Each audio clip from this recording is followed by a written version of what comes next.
عید کے دن حرمین میں تکبیر کے ساتھ نبی کریم صلی اللہ علیہ وسلم پر درود السلام پڑھتے ہیں، کیا یہ درست ہے؟ لوگوں کو مشغول کرنے کے لیے بعض لوگوں نے فتویٰ دیا ہے کہ لوگ باتیں ادھر ادھر کرتے ہیں۔ سنت رسول کے مطابق پیارے رسول عید میں آتے تھے اور لوگ بھی آتے تھے، اور سب تکبیر عید کی کون سی تکبیر ہے؟ اللہ اکبر اللہ اکبر لا الہ الا اللہ اللہ اکبر وللہ الحمد، ہر ایک تنہا پڑھتا رہتا تھا۔ پیارے رسول آتے تھے، پہلے صلوات پڑھاتے تھے، پھر خطبہ دیتے تھے۔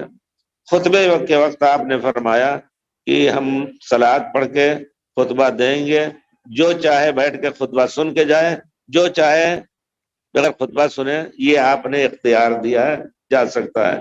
تو لیکن یہ ہے کہ اب جو پڑھی جاتی ہے باقاعدہ ہر جگہ یہاں، تو کہتے ہیں لوگ چونکہ ادھر ادھر کی باتوں میں مشغول رہتے ہیں، اس وجہ سے ذکر و اذکار میں مشغول رہنے کے لیے مائکروفون سے ایک آدمی کہہ دے تاکہ لوگ یاد کر لیں، لیکن اجتماعی تکبیر کبھی بھی نہیں۔